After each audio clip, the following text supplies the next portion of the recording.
Okay, everything is rolling? Is this one recording? Yep, the red light's on. Yep. Okay, let's say a word of prayer. Lord Jesus, we're thankful for this day and opportunity to do your service.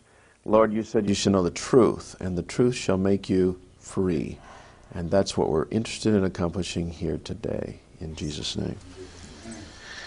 All right, now one more little technical thing, and it's weird, but it goes like this. 10, 9, 8, 7, 6, 5, 4, 3, 2, 1. All right, Kate, now I'll tell you.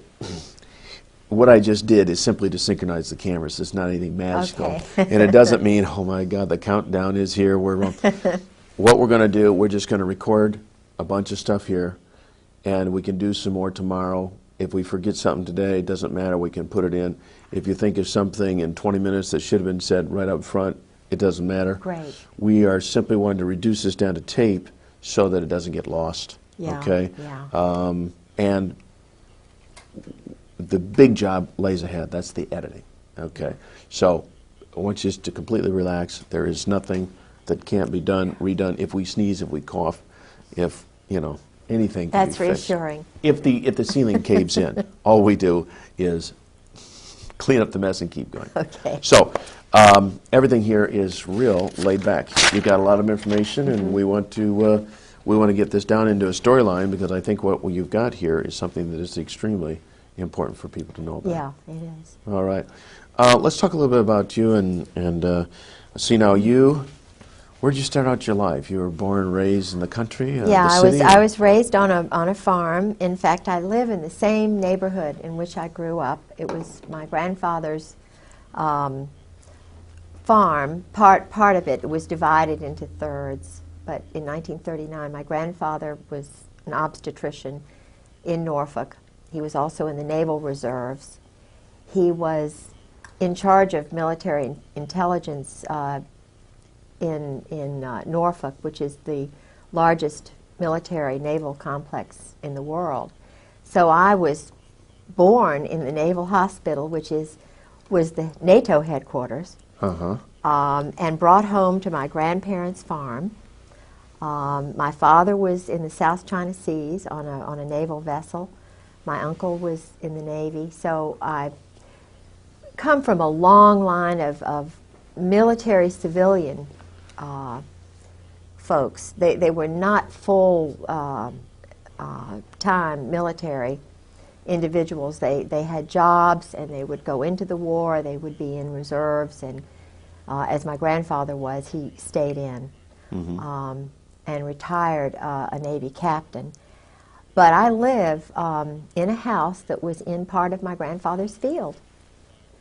And is that right? Yeah. That's very interesting. But I'm being strangled financially by this Army intelligence group, JAG group, that my husband. Now, JAG, is that JAG? JAG, Judge Advocate General. I think American citizens do not realize how many JAGs are in our court system, and they take orders.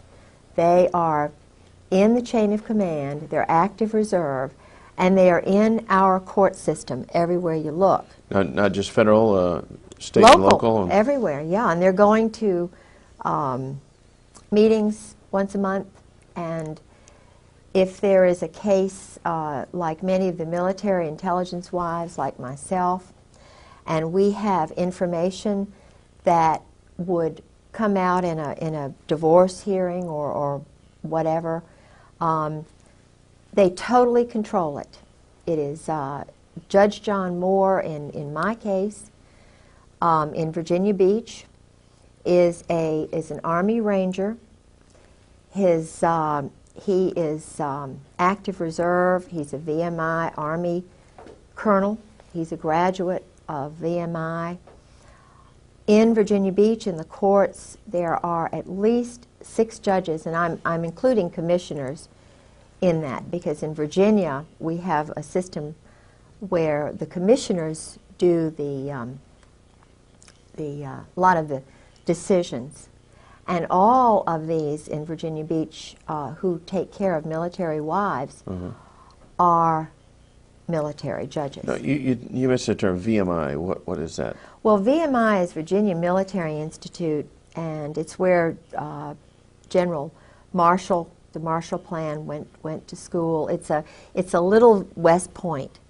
There's a lot of tradition there, but it's based on the Greek sort of Spartan military concept.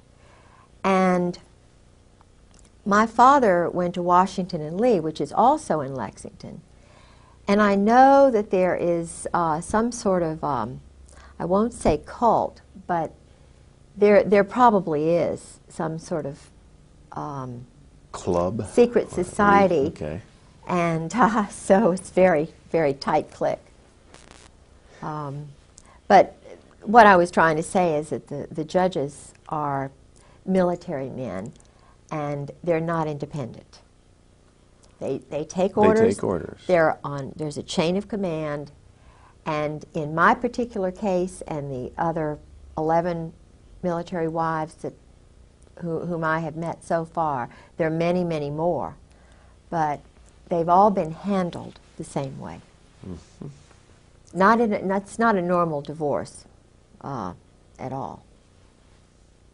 You know, I've heard of these kind of situations before, but it's never been put so concisely and so reasonably that there would be a connection why some people just, no matter what attorney you have, it doesn't matter. Oh, no. The divorces and the settlements of assets never go the right way. No, and there's a FISA court, which I know is involved in my case. What kind of court? Foreign Intelligence Surveillance Act. It's a Justice Department secret court that American citizens are not aware of. There have been a couple of articles on it.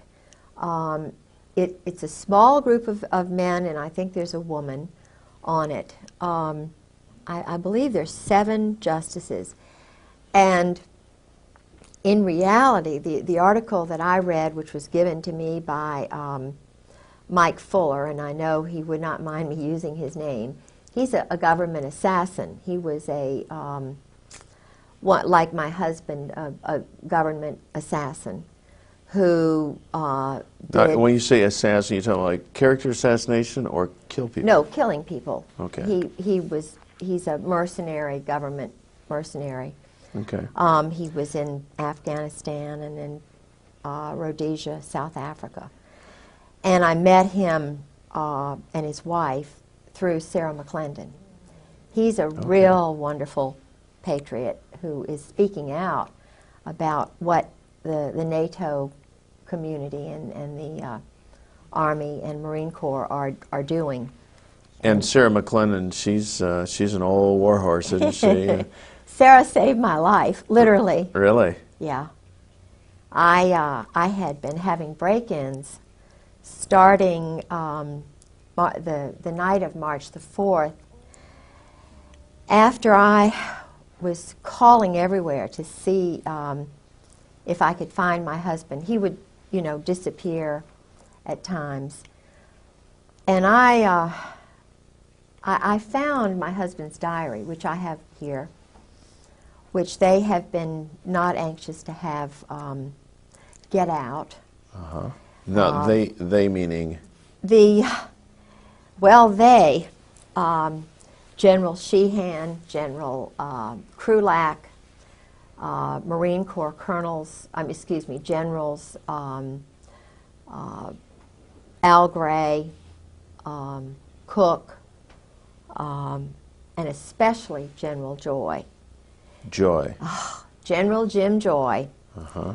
and General Carl Steiner they're evil men. And they are in this diary meeting with my husband almost every day in Beirut. They trained the men in black who killed those people in Waco. It was General Joy and General Steiner. Steiner's army, dirty tricks, special operations.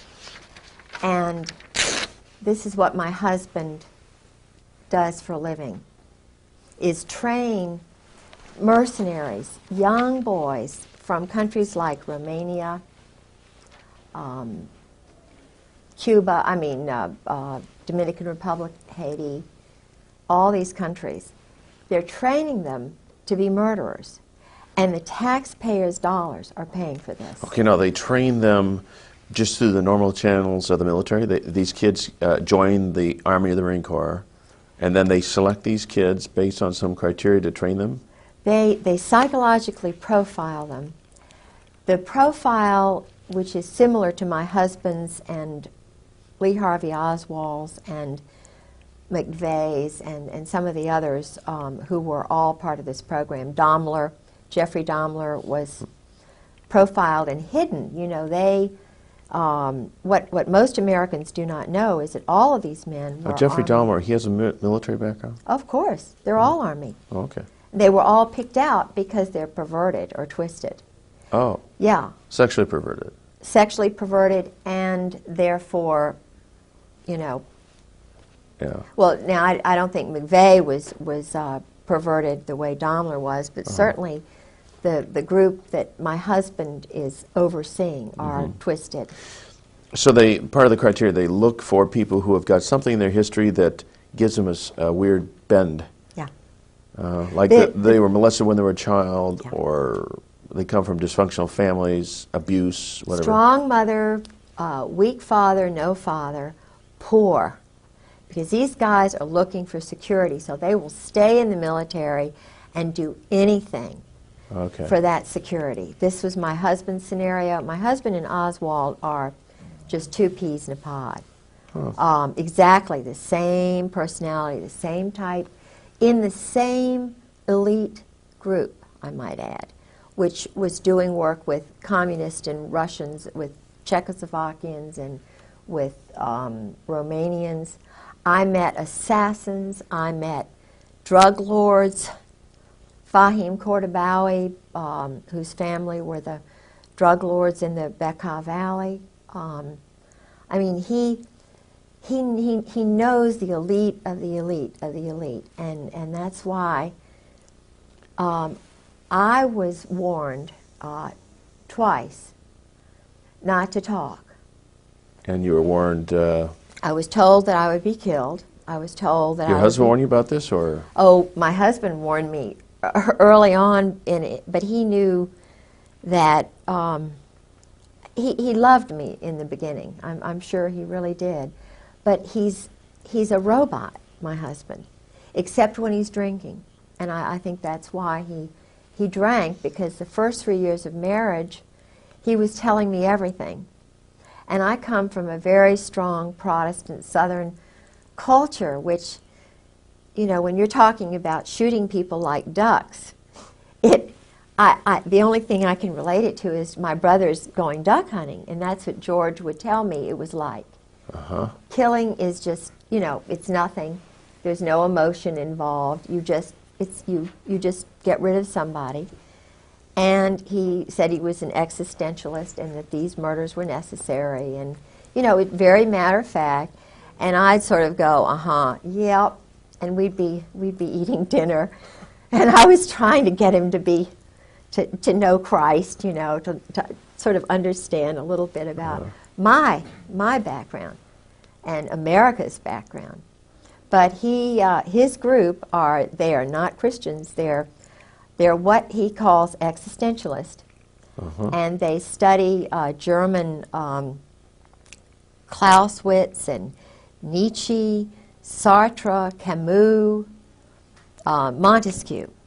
And his thesis at Princeton, which was written for him by a very good friend of his named Todeve, who was a French count, and his thesis was on this. And it was, supposedly it was in French, but my French is better than his. So he could not have written that by himself. I know that. I know it was written for him. But in the intelligence world, and in the communist world, and the world that my husband was in, one had to know French.